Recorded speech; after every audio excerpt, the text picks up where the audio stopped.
public here? No.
This thing? Yeah.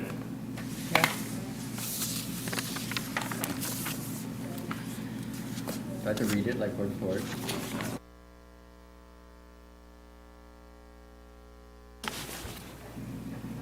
Are we ready? For real? Okay. Good evening. Welcome to the April 4th meeting of the Parks, Recreation, and Intergenerational Services Commission. Anyone requesting to speak should turn in a card. Don't see any of those yet. So we'll start today with the Pledge of Allegiance. And that'll be led by Commissioner Hargrove. I pledge allegiance to the flag of the United States of America and to the republic for which it stands, one nation, under God, indivisible, with liberty and justice for all. Thank you. Roll call. Chairperson Price, I'm here. Vice Chairperson Levy, Commissioner Hargrove, Present. Commissioner Sandoval, Here. Commissioner Clayton, he is in attendance tonight in the audience. And we have Commissioner Ahmad, Present. Commissioner Munguia Esquivel, Here. and Commissioner Folk. Thank you. We have a quorum. Thank you. General Administration Function Part 1, we have the Oath of Allegiance for public officers, and that's just for the people that missed it last time? Okay. So who wasn't here last time? We have Matthew and Louis. All right. Let me raise your right hand. I state your name. Do solemnly swear that I will support and defend the Constitution of the United States and the Constitution of the State of California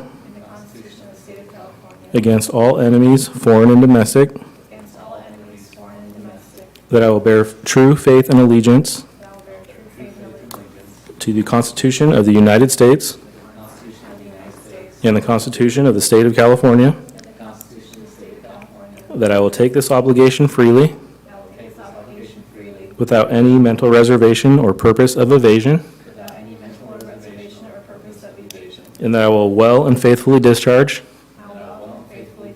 the duties upon which I'm about to enter. Great, thank you. Thank you. Item 1B, presentation by the public on matters not on the agenda within jurisdiction of the Commission. The Commission is prohibited by law from discussing issues not on the agenda brought to them at this time. Nobody has cards? Nope, okay. Item 1C, Commission communications. Anything from you guys on that? Nope. Presentations. Item 2, update on Early Learning Services Program. Justine Jimenez, Director of Early Learning Services.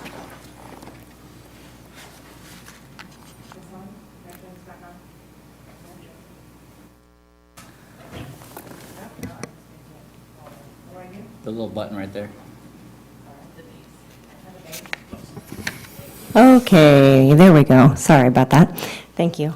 Hi, everyone. My name is Justine Jimenez. I don't believe I've had the pleasure of presenting to this commission previously, as this is, Early Learning Services was a division that was relocated within Parks and Recreation at the beginning of 2016. And so this is my first time in front of all of you.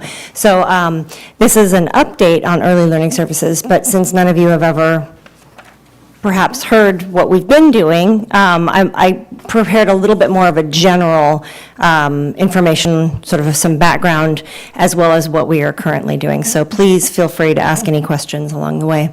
Early Learning Services is, let's see, let's try this again. Sorry about this. I've not seen, I think I'm pressing the wrong button, but I can always do next and then hit it. So we are a division of Parks and Recreation.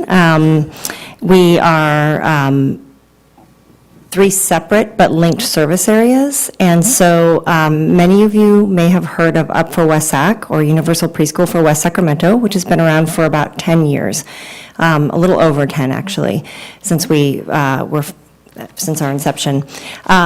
We are the citywide quality and early learning initiative. And that program has continued throughout, even though we've had a lot of different grant streams that have come from different areas. We've continued that for, as I said, about 10 years. We also have our 2 preschools that the city runs.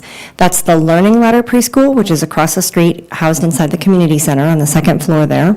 And then Discovery Preschool, which is located within Sam Combs Park. We have, as of this year, also begun working to provide quality early learning services throughout the county through a program called Impact. And that is the continuation of a variety of different federal and state funds, but I'll go into that a little bit more later. And so our staff does provide administrative service for that, although we don't actually go out into the rest of the county. That is done by a variety of different services. So can somebody tell me which button I should press to make it not do that? The other one. The wheel, I do. Okay, thank you. There we go. Upper West Sac is really about helping to connect families to high-quality preschool within the city. So we oversee the quality standards for participating childcare and preschool programs. We work very much in partnership with the Head Start and the state preschool programs that are within the city. And we also help provide support, training, and resources to private and family childcare homes that are providing preschool services. We have about 500 children that are served through Upper West Sac each year. And then really the things that are behind Up for West Sac, the most important things are that we really support early social emotional growth. So obviously all preschools are preparing children to get ready for school, and we know academics are very important. Social emotional is one of the most important things that kindergarten teachers will tell you that children need to be prepared for when they come into school. They need to be able to be a friend and follow directions and calm themselves down. And so that's one of the things we really focus on, giving our teachers that and our providers those skills. We do teacher education and mentoring, family support and involvement. So you can see some of the partners that are collaborating with us, obviously First 5 YOLO, Washington Unified, YOLO County Office of Education, Communicare, YOLO Family Service Agency. I won't go on. Our city-run preschools, as I mentioned, are Discovery and Learning Ladder. The major difference between those is that Discovery serves half-day, school year preschool So that's sort of more what you would consider your traditional preschool. We have two different, a morning and an afternoon session, and we run for 3-year-olds 2 days a week and 4-year-olds 3 days a week. And the Learning Ladder provides full day, full year, really more targeted to families where both parents are working and they really need that full childcare as well as preschool.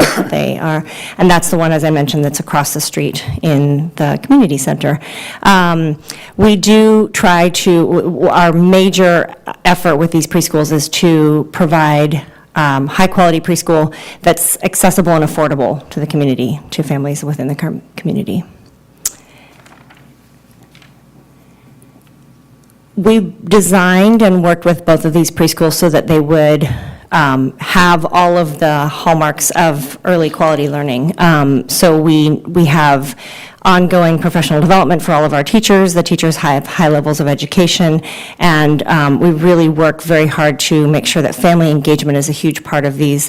Families that are involved in their children's school, as you probably are all aware, are those children have much better outcomes in education as well as throughout their lives. And so those are some of the major things that we focus on in our 2 city-run preschools. The Impact Program is new. We've launched that this year, and it really is, in conjunction, aligns with the goals of Up for Wasac. And the reason that it is countywide is because of the type of grant that it is. It's coming from First 5 California, and so we do work with sites throughout the entire county. That's obviously including West Sacramento, so a lot of our Up for Wasac sites are included in that program. What it means is that they are going to be part of the statewide quality rating improvement system, which affects all of early learning throughout the state. And we collaborate with the same partners as Up for Wasac. We do have an impact consortia, which meets every other month, and they do provide oversight as well as identifying needs within the county for where we might need additional training, et cetera, for early learning. We've had a lot of success in designing and implementing some program evaluation, which has really shown some fantastic results. This has been all within the city of West Sacramento, because that's where the program has always been focused up until this year. And so we've been able to look at kindergartners as they enter into school and seeing what how they compare to their peers in terms of where their social emotional readiness and their academic readiness is. And although our children who've participated in Up for Wasac have a far lower socioeconomic status, a lot fewer of them have families who have, parents who've graduated from high school or had any sort of higher degree than their peers. We've seen that they have the same amount of school readiness, so we really see that there's a mitigating effect in high-quality preschool, which has really been promising. The evaluation for Up for Wasac that will be continuing in the future is really being decided right now as we design the Kids Home Run and the part that Up for Wasac will play in that as part of Measure E. And that's what I've got for you. Any questions? Yes, please. Hi. And Hi. first, thank you for what you're doing. I'm a big believer in preschools. I have a 4-year-old daughter myself who's Wonderful. a preschooler, so I totally feel what you're doing here and the amount of work that goes into working with kids in that age group. It takes a lot. Thank you. Yes, it does. Yeah. But I wanted to ask about, so I was recently on the Washington Unified School website, and they mentioned, or they listed UP4WS as like the committee has disbanded. Is that because of Measure E, as you mentioned? Thank you. That's a really good question. And yes and no. I mean, essentially, the funding that used to come from the state was all focused on the city of West Sacramento. And a major component of that was that a certain amount of free preschool spaces had to be offered as part in order to qualify for that funding. So that was how the Up for West Sac Executive Board was formed. We had to have those partners because they provided matching funds. Washington Unified and YCOE were two major partners that we, and so they are still our partners, but the Up for West Sac Executive Board and the decisions it made are really now superseded by the City Council, because the City Council is making the decisions about what the funding from Measure E will do, and Up for West Sac is now under Measure E. Thank you. Any other questions? I'm just Thank curious you. to know if you guys have seen any trends within the last couple of years. Have you guys seen a growth in waitlisting and growth in people trying to enroll their kids in these programs? Yes, we have. All preschools were hit pretty hard by when TK began, the transitional kindergarten programs, because children who do qualify for those can be enrolled in those free of charge, and there's no paperwork that they have to do other than just enrolling child in school. So those did decrease the number of children that were participating in preschools across the city, across the state.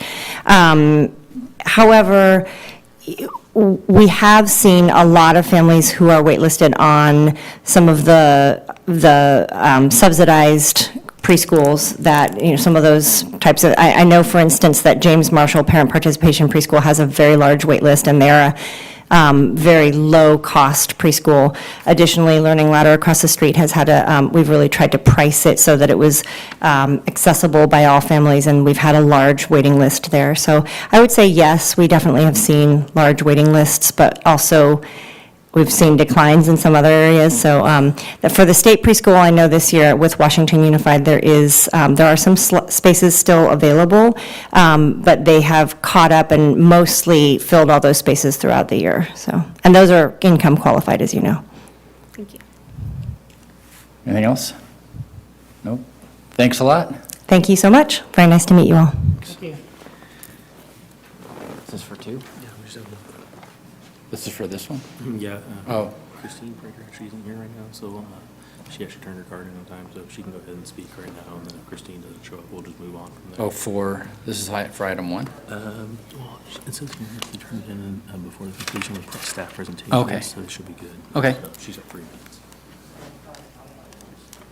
All right, we're going to go back to item 1B really quick for Sharon Kowalski. You come up and speak for us. I don't know what 1B is. Items by the public that aren't on the agenda. Oh, okay. So you can talk. We're not allowed to discuss anything that you talk about because they're not on the agenda, but go ahead and say what you got. Okay. Well, I've been here before. I've been to the actual city council meetings and also to this before about the same issue. We were told, or quite often, that the Bright Park was going to be updated, upgraded, fixed, and nothing's happened. The last time we were told something was going to happen, it was in October last year. Nothing happened. So people come here when the weather's good, or go to Bright Park when the weather's good, and they play their basketball, which is fine. But then they start with their amplified music. Okay, I don't know about you, but if you had a thing that's amplified aimed at your house, it might get a little bit old after a time. I've been told several things. Oh, like, get used to it. The cops didn't do anything. Some cops actually went out and played basketball with them, didn't shut down the music. One cop did. But we have to keep calling. And we would just like to know when this park is going to be redone, or fixed, or upgraded, or however you want to term it. And why we don't get more cooperation from the police. How come they're not finding these people? There is a sign out there. I got a copy of the sign on my cell phone if you want to see it, that says that amplified music is prohibited. Why don't they find these people? I don't know what else to say. I could get real angry because I can feel my blood pressure going up now. When is the city of Sacramento going to do something about that park? And the music isn't only loud, it's filthy. Do you want me to tell you some of the words? Do you want me to? Say yes or no. How about the word fuck? How about the word nigger? Time in and time again, and there's children out there.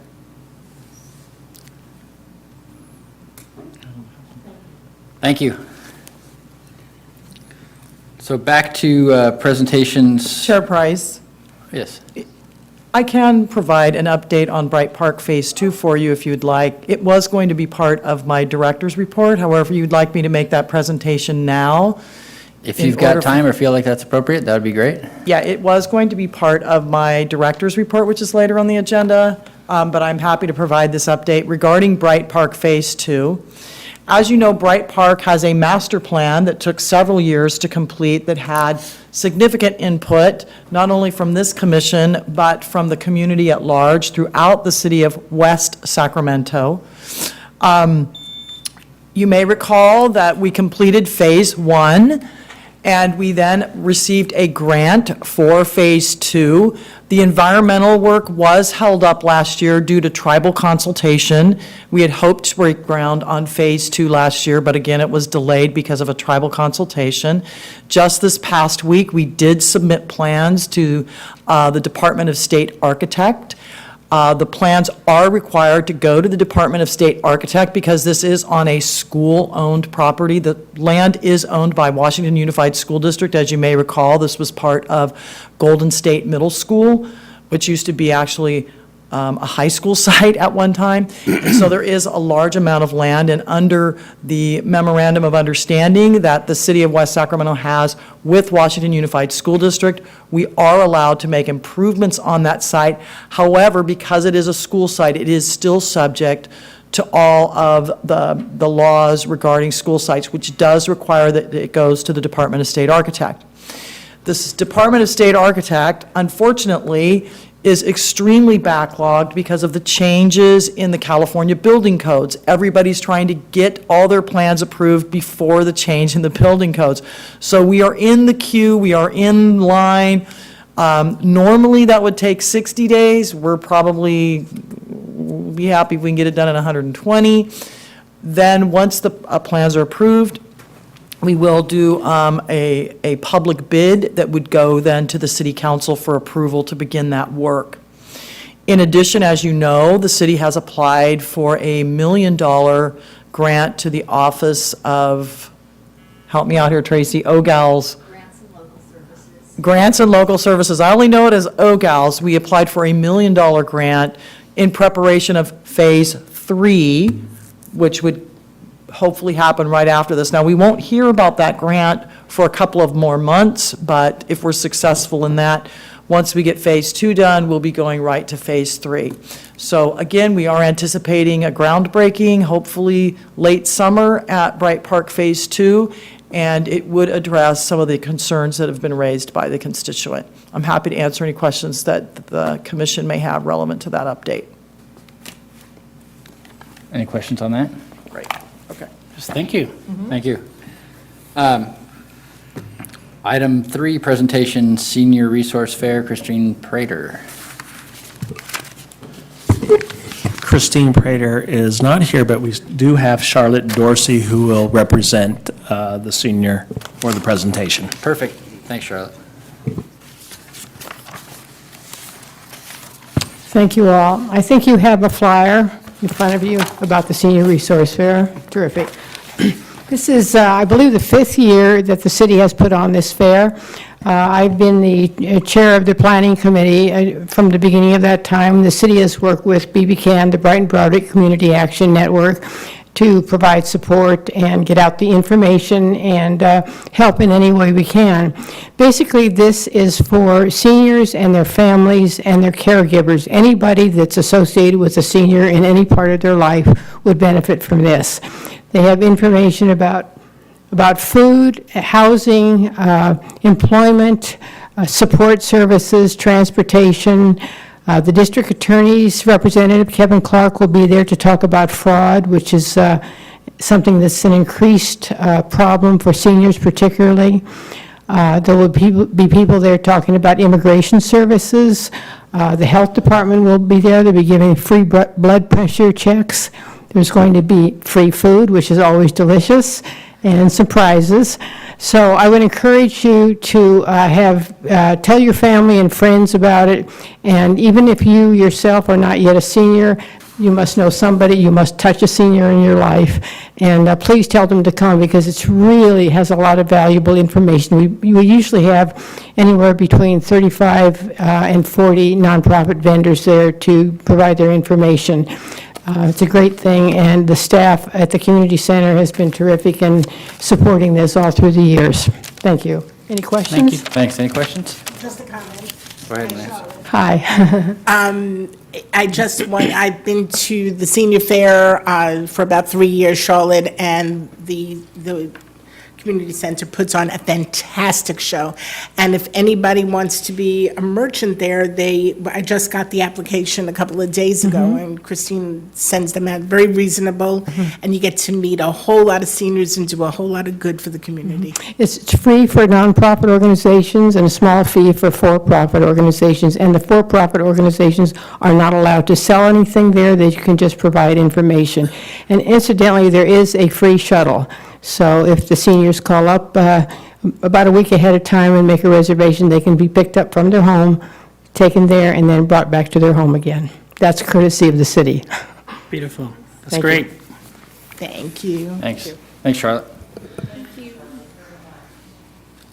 Consent agenda, item 4, approval of the minutes of the February 7th, 2017 regular meeting.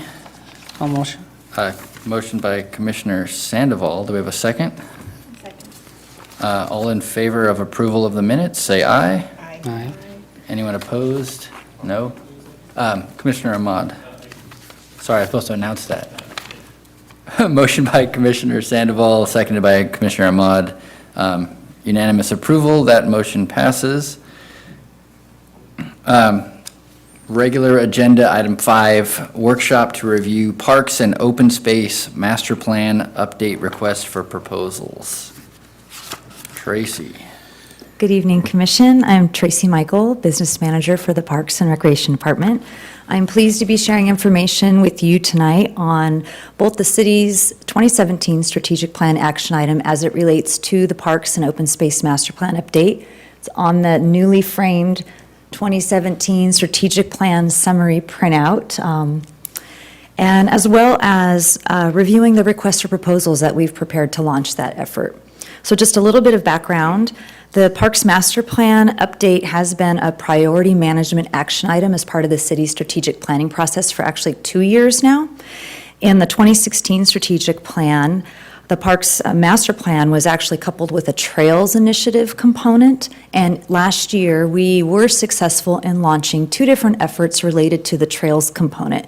The first was the Regional Trails Initiative, and that really stemmed from a lot of the planning and coordination work that was being done regionally on our flood improvement programs, recognizing that levee improvements create these great opportunities for trails.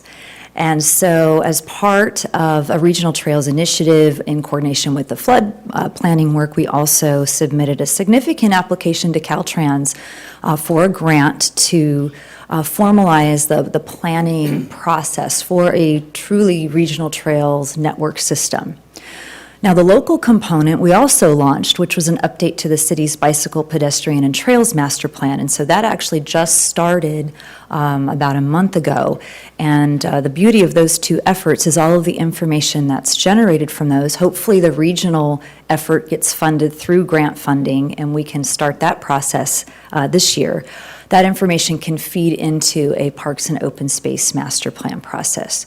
So this year, and as part of the 2017 strategic planning effort, the Parks and Open Space Master Plan stayed on as a high priority management action item, and issuing the RFP is the first step in moving that effort forward.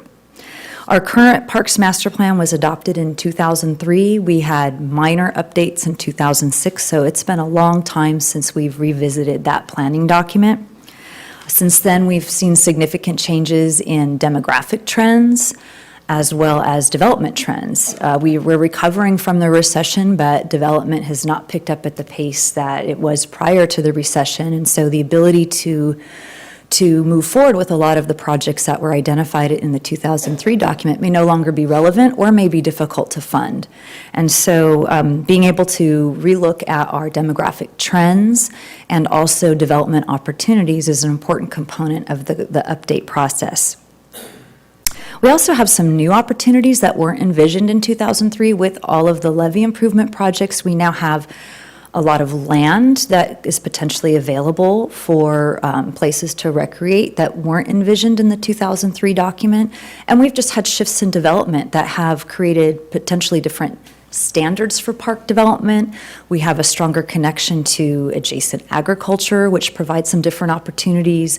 And we have new progressive urban developments that might require different forms of recreation space than the traditional parks that were envisioned in the 2003 document.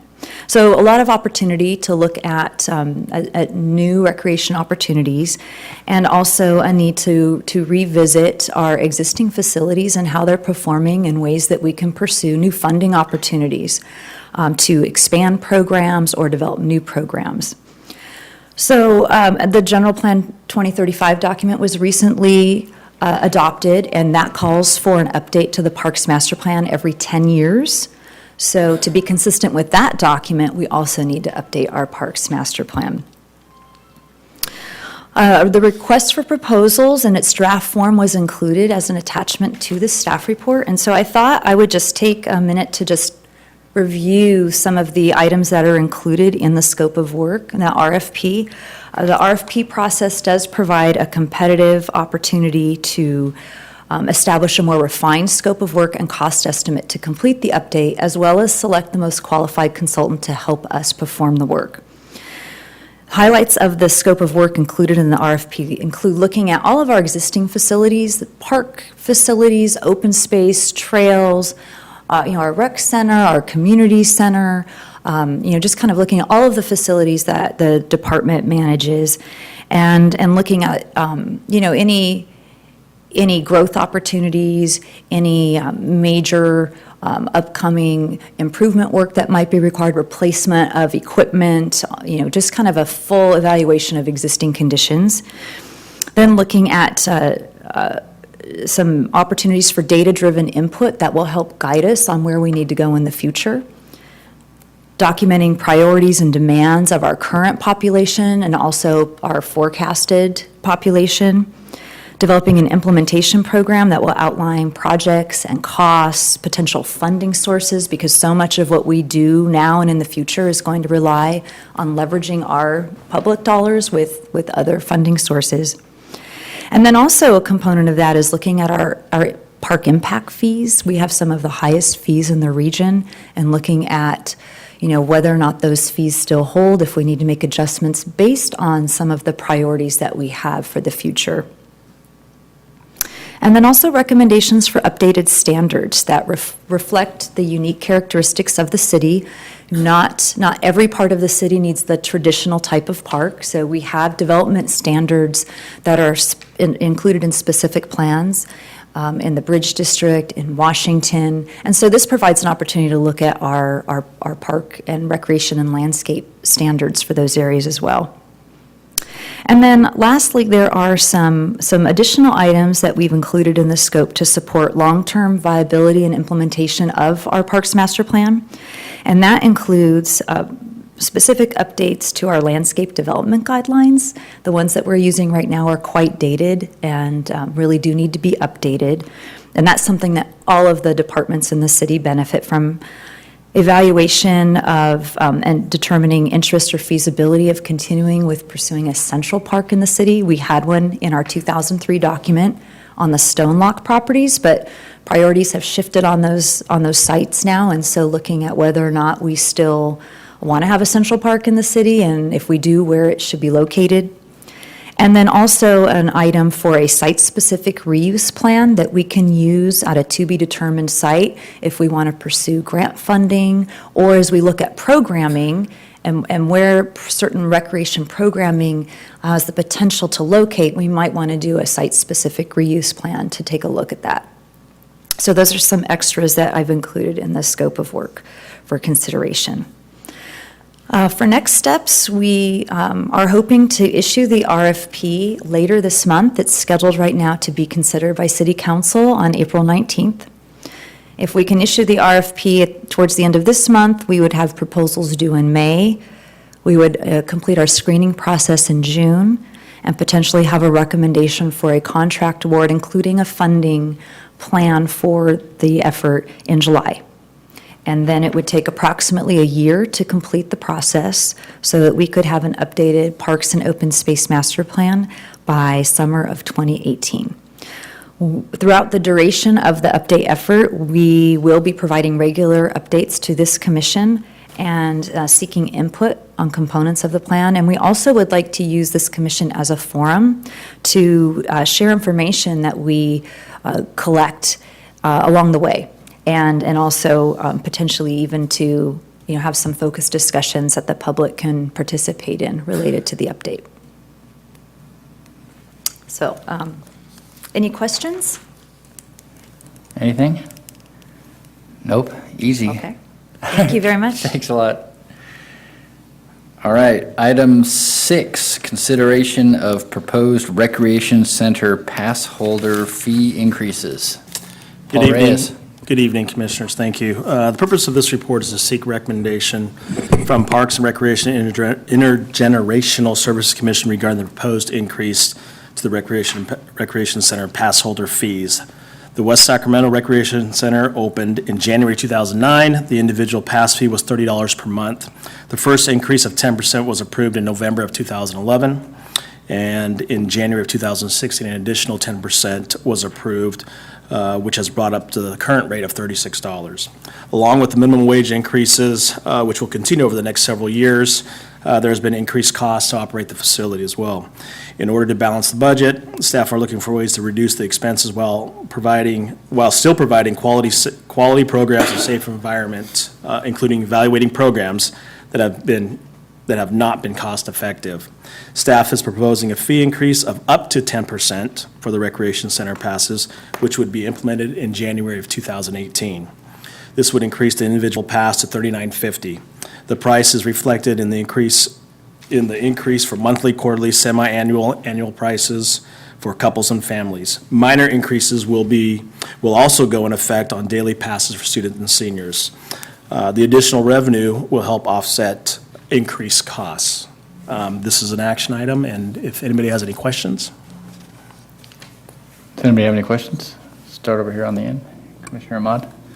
My question, I was reading your analysis here, and it just mentioned about minimum wage increases over the next couple of years. Yes. Currently, how many of the staff are paid minimum wage? Do you know? Most everybody there, part-timers. We have not received any, since the last couple of years, when the state law was to increase those rates, we stayed with that, but anything beyond that, we don't have many beyond the $10.50 minimum wage rate. I have a question. Yes. Commissioner Sandoval, go ahead.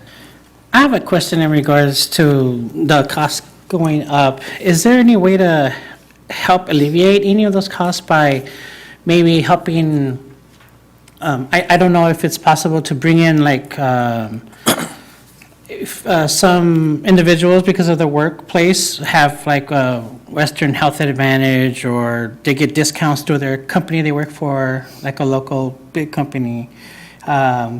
And they get these discounts if they go to these different types of places. Do you guys offer something like that for not only residents, but for people that work, for example, the big local company like Bayer down the road, they could come use the facilities here and go back to work? Right, we do. Any business that's in West Sacramento receives the resident rate. So we do have the resident rate and a non-resident rate. So anybody residing receives the resident rate, or any business, all they need to do is show their pass or their ID or their work check that says, we work at the Nugget or facility here in West Sacramento. So Okay. they do receive the rate. So I want to take that like a step further. So I get insurance through my work, and through that insurance, I get some benefits. And some of the benefits is so I could go to the gym or do different things. Sure.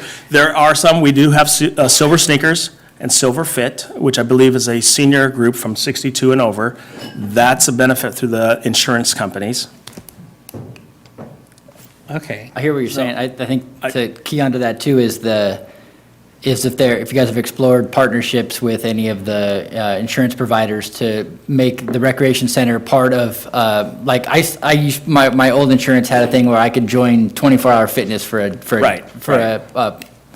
a decreased rate, if that's something that you guys have explored, and then that's And not related to that's what this. Silver Sneakers and Silver Fit is where their insurance is paying for it. So what happens is that every time they participate, it's a certain fee, and then we go ahead and bill them for that. So it's not coming out of their pocket, the insurance is actually paying for it.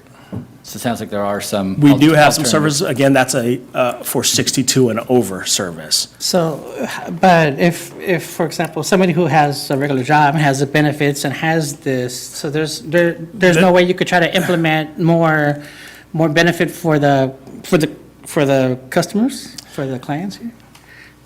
I think those are things that I think we can look into. Okay. We don't have that right now, other than whatever the resident rate and the non-resident rate, but we can look into that. Yeah, well, the reason I bring it up is because I'm seeing the rate of increase and being a resident here and looking at that, if there was a way we could help decrease, Right. that punch, well, that'll be helpful for us for you to retain the numbers of Sure. people going. You know what, we offer a variety of programs.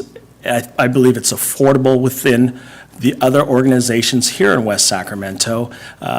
We do offer more than some of the other organizations, and I think we provide quality programs. And so attendance really hasn't hurt us.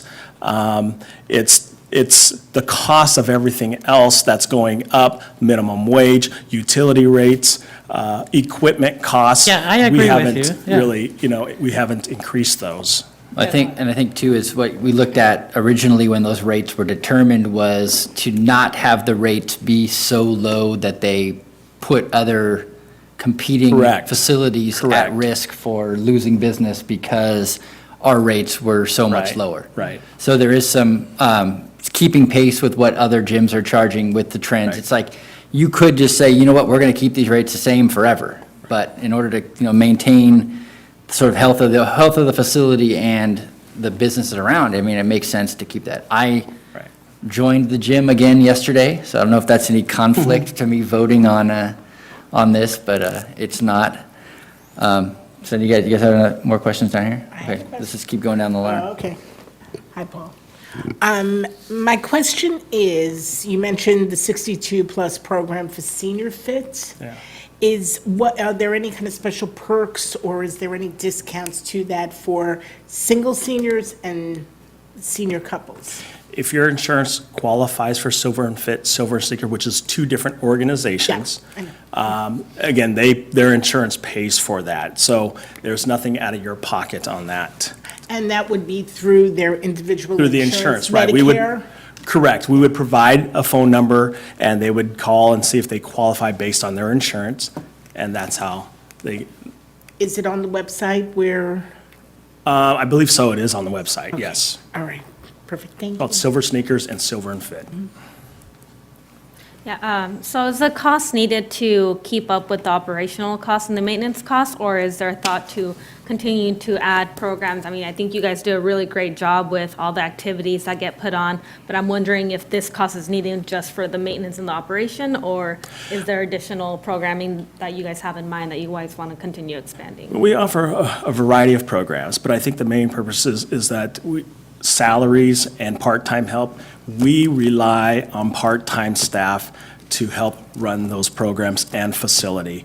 And if we don't have, with the minimum wage increase, we haven't kept up with that at this time.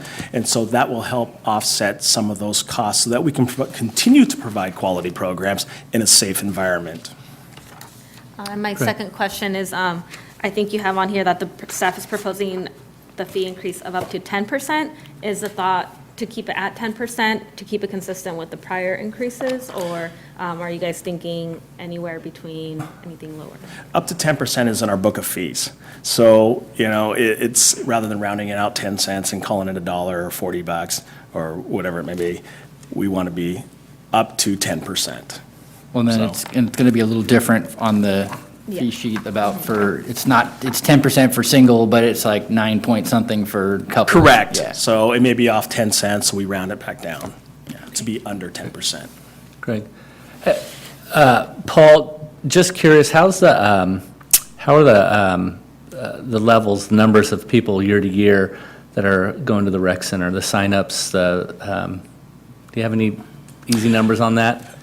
I can tell you that we average about 375 to 425 a day. So it's, I think it's over 135,000 check-ins that we have. That doesn't include the people that are coming, the parents that are coming to watch basketball season or youth basketball or whatnot. So that's a separate issue, but in terms of check-ins, about 135,000 a year. And what's your daily capacity? I mean, is it 500 a day that can Well, come we through there? average, like I said, between 375 to 425 a day, but I think it's your typical facility. Each morning, it's really packed in the morning, it's packed in the evening. That's when our classes are going on. So during the midday, we still have a good attendance, but it's a little bit different type of attendance. Well, so we're a family pass holder, and first of all, I'll let you know, I never come. So I'm trying to keep some space open there. I need to come, but my wife is there a lot, and she uses it and loves the facility. She also belongs to another gym in town, which we love, also for different reasons. That other gym is, I think, 4 times as expensive, and there's what it provides is not what you provide. But you have a lot of different stuff that it doesn't provide. And over the years, we always talk about this, to, figure out how do we keep the rec center in that strike zone, not competing with others, providing services. But you guys are always hand to mouth. And the pool stayed open for years because of a private donation, which was fantastic. We know that's not there anymore. So there's never any easy answer here. And I know you guys think of through all kinds of different scenarios, but at some point, I know in the years past, we discussed it and it got put by the wayside, but some sort of tiered membership based on socioeconomic impacts. I know we probably could pay a little bit more for that membership and would. Right now, having it all be level, that might be something to think about in future years as we plan it out. And so I'm supportive of you guys being able to do what you need to do to run that great facility, and also supportive of thinking outside the box on fees and what we can do to help you guys keep that place, the doors open and running. Thank you. Paul, also, just to key off on that, also with the, in the report and everything, it talks about how much you guys have done to try and keep costs down. And so I think everybody appreciates that. At the same time, knowing that a fee increases are not something that anybody likes to do, but it's something that's necessary to do. I don't see any problems with the way the fees are proposed, and we'll just have to vote on that, and we'll see how that goes. We have a motion to, oh, go ahead. I also just wanted to iterate that, yeah, I absolutely agree that there's services the city provides, and the rec center is amazing and awesome. And my family, I have like a very young family, so we don't utilize it since it's summertime in the pool. But as Commissioner Hargrove said, I wasn't here when that conversation was happening around like a tiered, like income-based fee system. I would absolutely love if there was exploration of that, or if there has been, if there was an update to it. Just because being here last week, we're with the Dr. Pan's town hall around SB 18 regarding the youth. There was a mention, I forget what the statistic was, but about like the number of births in Yolo County, and I forgot, like some amazing percentage of them was to women who were on Medi-Cal. And so just, in the future, I'm not saying that was only in West Sacramento, that was Yolo County, obviously, but just given the socioeconomic status or the condition of this community, obviously, its city-run services should be affordable. And so if they can be affordable to people who, for instance, don't have that much, and if city was obviously catering to that or trying, making an effort, I think that would be commendable and on top of what you already do. So, okay. Thank you. Thanks. You can make a motion. You can. I can make a motion to approve. we have a second on that motion? I'll second it. Moved by Commissioner Ahmad, seconded by Commissioner Levy. All in favor, say aye. Aye. Anyone opposed? Hearing none. That has passed. That's the end of the regular agenda. Bringing us to the General Administration Function Part 2, 7A Director's Report. We heard part of that already, but I'm sure there's more. Just one other item for you today. You may recall at our last meeting, there was discussion around whether or not the alternate to this committee could be the alternate to the Age-Friendly Advisory Committee, of which Commissioner Levy is the primary representative, and alternate Commissioner Clayton had been the alternate to that commission. But now that he is an alternate, this gets really confusing. Because he's an alternate to the commission now, we just need this commission's approval and blessing that it's okay to have Commissioner Clayton serve as an alternate to the Age-Friendly Commission as an alternate commissioner. Did that make sense? Do we need to vote on Okay. that? Do we need to vote on that, or is that just No, like it's just a? you can do it by, yeah, we're okay with that. Yeah, we're I'm okay. okay. Great, so again, nothing changes. Commissioner Levy will continue to attend, and Dan, if she can't, she'll, oh, he left, but she'll let him know, so. Congratulations, Dan. Other than that, I did provide the update on Bright Park Phase 2, because I know there's been a lot of discussion in the community relevant to that issue. And I don't have any other items for you unless you have some specific questions for me. I'd be happy to answer. Any questions on that? Nope. 7B, Commission Calendar. So our next meeting is what, in June? So I think anything coming up that we need to work on before June? No, but if something does come up, we will always get a hold of you, Chair, and we can always schedule a special meeting if need be. I was very remiss in one other item, if I may, sir. Yes, go ahead. Okay. Well, as you all know, Dan the man is leaving us, has left us, actually. We're really excited for him. He accepted a promotion to the fire department and is now, as of Monday, working at Station 45 as their new secretary. We're really proud of him that he has advanced so rapidly. It's just a testament to the phenomenal work that he does. We already miss him, but he did decide to come back today and to help us out. I don't know if any of you know Ana Padilla. She is the current secretary in the Parks and Recreation Administrative Office, and she will be pinch hitting until we're able to fill Dan's shoes, which are really unfillable, but we'll try to find somebody with a different pair of shoes, and they will then come to clerk. But in the interim, if you need anything, you can ask for Anna in our office, and I just wanted to wish Dan well and to thank him for his service to the Parks and Recreation Department and this commission. Congratulations. Any future agenda item requests from anyone? Doesn't look like it. Motion to adjourn. Commissioner Sandoval makes a motion to adjourn. Do we have a second for that? Seconded. You're going to have to help me with that name. Munguia. Okay, I can do that. All in favor, say aye. Aye. Anyone opposed? Hearing none, motion carries. We're adjourned.